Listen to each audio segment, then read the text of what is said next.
Қазақстан азық-түлік бағасы индексі бойынша әлемнің 139 ел ішінде 21 орынға жайғасты. Бүгінде бұл мәселе тек бізде ғана емес, әлемнің көптеген елінде өзекті.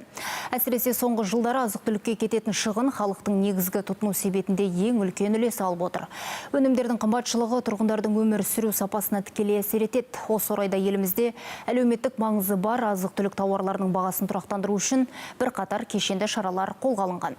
Бүгінде ішкі нарықтағы жағдай қандай, баға өсіміне нендей факторлар әсер етеді? Бұл туралы әріптесім Олжас Омарбек экономикалық айдарда тарқатып айтады. Олжас, сөз тізгіні өзіңде. Рахмет, әріптес. Жалпы азық-түлік бағасы индексі әр елдегі тұтыну себетінің салыстырмалы құнын көрсетеді. Индекс неғұрлым төмен болса, азық-түлік соғұрлым арзан дегенді білдіреді.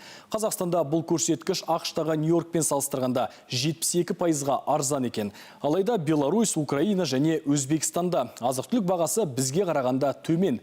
Ал Қырғызстан, Әзербайжан, Молдова және Арменияда керісінше қымбатырақ.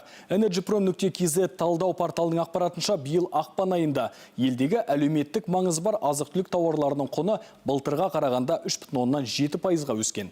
Яғни 19 түрлі әлеуметтік маңызы бар тауардың 12-сінің бағасы көтеріліпті. Әсіресе картоп 1,60%-ға қымбаттаған, пияз 28, қырыққабат 16,6, тұз 14 және сармай құны 10%-ке шарықтаған.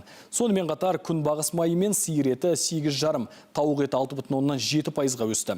Ал қант, макарон өнімдері, жұмыртқа, ұн, сәбіз, күріш пен қарақұмық құны төмендеген. Өңірлер бойынша ең жоғары баға өсімі Қарағанды, Ақтөбе және Семейде байқалған. Ал Астана, Жезқазған және Қызылорда қалаларында баға айтарлықтай өспепті. Олжас, өзге өңірлер түсінікті, ал Алматы қаласында жағдай қандай? Мегаполисте бүгінде бағаны тұрақтандыру мақсатында ауқымды жұмыстар атқарылып жатыр. Алматы әлеуметтік кәсіпкерлік корпорациясы ірі азық-түлік сауда желісімен келісімшарт жасасып, 10.440 тонна көкөністі, нақтырақ айтсақ, картоп, сәбіз, пияз, қырыққабат секілді өнімдерді төмендетілген бағамен сатуды көздеп отыр. Бұдан бөлек 606 тонна болатын 11 түрлі әлеуметтік маңызы бар азық-түлік өнімдеріне де бағаны тұрақтандыру шаралары жүргізіліп жатыр. Бұл тізімде қарақұмық, күріш, күнбағыс майы, айран, сармай, ұн, сиыр еті, тауық еті, тұз және тағы басқа өнімдер бар. Сонымен қатар қалада құс етінің құнын ұстап тұру үшін ірі фабрикалардың бірімен келісім жасалған.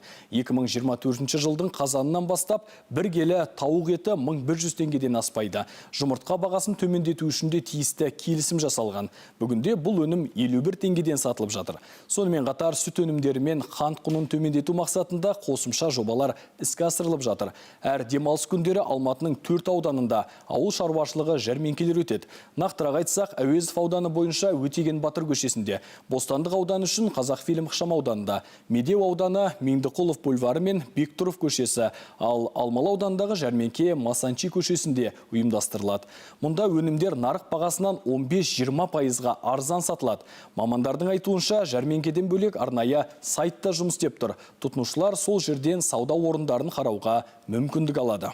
Мы являемся операторами ярмарок выходного дня. Біз демалыс күнгі жәрмеңкелердің ұйымдастырушысымыз. Қазіргі уақытта олар қаланың 4 ауданында өткізіледі. Бұл жәрмеңкелерге Алматы облысы мен Алматы қаласынан 318-ден астам ауыл шаруашылығы өнімін өндіруші қатысады. Сондай-ақ бізде арнайы сайт бар. Онда кез келген адам өткізілетін іс-шаралар, сауда нүктелері және бағаны тұрақтандыру орындары туралы ақпарат ала алады. Сайт алматы-азық.kz деп аталады. Қаланың әрбір қонағы мен тұрғыны осы сайтқа кіріп, азық-түлікті белгіленген бағамен сатып алуына мүмкіндігі бар. Олжас, ал бағаны белгіленген шектен асыратын кәсіпкерлерге нендей шара қолданылады? Жалпы бақылау жұмыстары қандай деңгейде?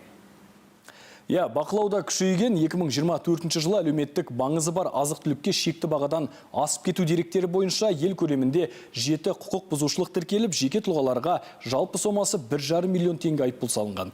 Сонымен қатар 4400-ден астам жағдайда сауда үстемесінің артық қойылған анықталып, 278 кәсіпкерге айыппұл салыныпты. Қалғандары ескерту алған екен. Жинақталған айыппұл сомасы 16,2 миллион теңгеге жеткен. Мұның бәрі баға тұрақтылығын сақтау үшін қабылданып жатқан нақты шаралар екенін көрсетеді. Рахмет, әріптес. Еске сала кетейін, экономикалық айдарда тақырыпты тарқатқан Олжас Омарбек болды.